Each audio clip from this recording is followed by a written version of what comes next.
Is there further debate? Good lady from District 35. Thank you, Mr. Speaker. I'll be standing to debate against the bill. Lady has the floor. Thank you. One of the things that this gentleman just previously spoke about that he didn't tell us about the board is that they have indemnified themselves. And if you go to page 5 of the bill, and you're looking on lines 11 through 11 through 21, it says, the state of Idaho shall not be liable for any obligation of the exchange, and the board shall not be liable for any obligations of the exchange. No member of the board shall be liable, and no cause of action of any nature may arise against them for any act or omission related to the performance of their powers and the duties under this chapter, unless such act or omission constitutes willful or wanton misconduct, and that they may provide for their own legal protection. I have listened to this debate, ladies and gentlemen. It makes my heart sore. I never thought in the years that I've been here I would be here and facing this day. I feel that this is the biggest threat to the sovereignty of this state that I think I've ever had to deal with in my years here. And why I say that is because even in this bill it says that it is a state exchange and it is not hooked with the federal government exchange. But if you look on page 5 of the bill and you see that it says that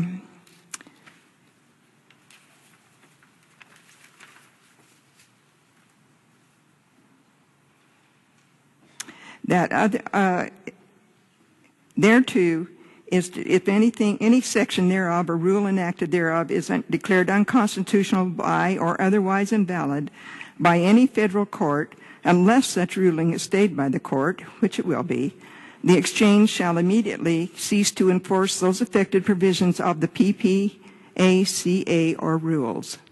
So what you're saying here is they have the oversight. They will say, this is a federal exchange.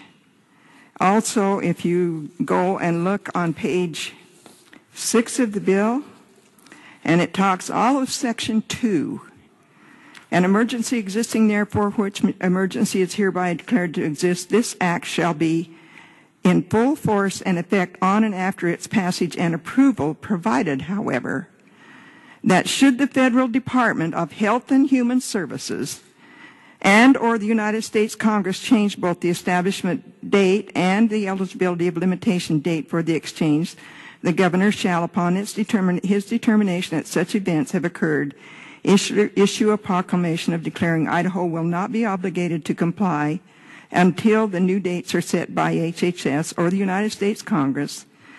And so we admit that, in fact, we are under the rules of HHS and what happens there and the decisions they make.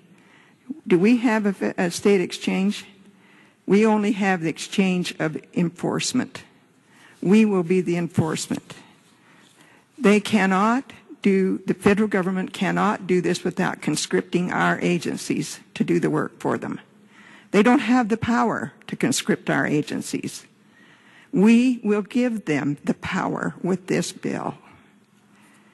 I feel like we came here, ladies and gentlemen, each of us from our legislative districts, with the obligation and responsibility to protect our people at home.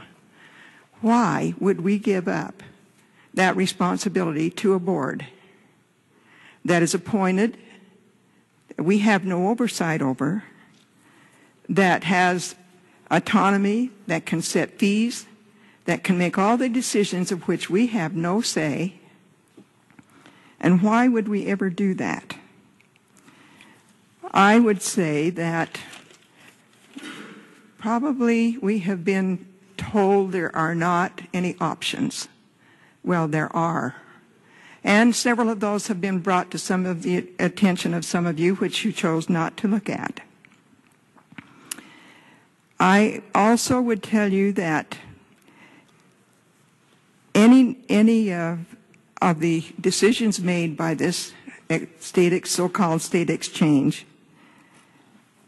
is given authority to work with our agencies and will work with our agencies, and our employees will be doing the work. Those fees that are going to be assessed by the board, we will have no oversight over.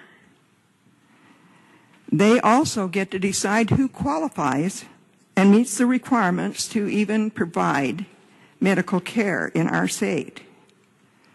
They will decide informed selection and purchase of health benefit plans and who eligible individuals are. The director will administer more money than any person in our state and will be given more power over all the affairs of health care insurance, plus authority over all affairs of eligible employees and eligible employers than anyone in our state. What other agency have we given the power to decide who can play, or should I say who can pay? Then they say it's voluntary that we can participate. But if we do not participate, then we stand in the way of possible fining by the federal government. Do you think that there will actually be a free market and there will be competition for our health care in our state? I've been here a lot of years. In the years I've been here, those people who have won the state bid for insurance for state employees have been Blue Shield and Blue Cross and no others. In 30 years, those are the only ones who evidently have qualified to provide that insurance. And we have had insurance companies come to us and ask us why they are not allowed to put a bid. And even if they do put a bid, as Delta Dental told us, it's not accepted.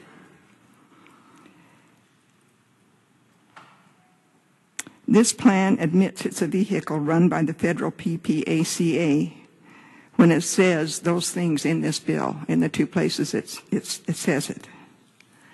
And I, like others here, have spent a lifetime, half a lifetime at least, to protect our republic and our sovereignty of this state, our freedom to choose and our freedom from the tyranny of an over-oppressive federal government gone awry.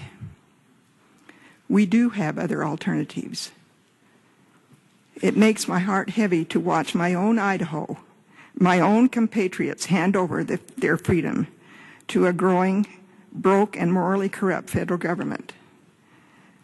Not willingly will I do this, and I would plead with you, please don't do this. We have time. We have time. We have another year.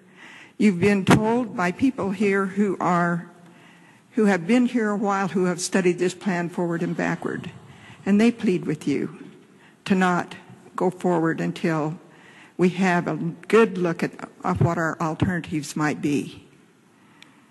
I will not go willingly down this path, and I ask you to please give us the opportunity to try again. Thank you. Is there further debate?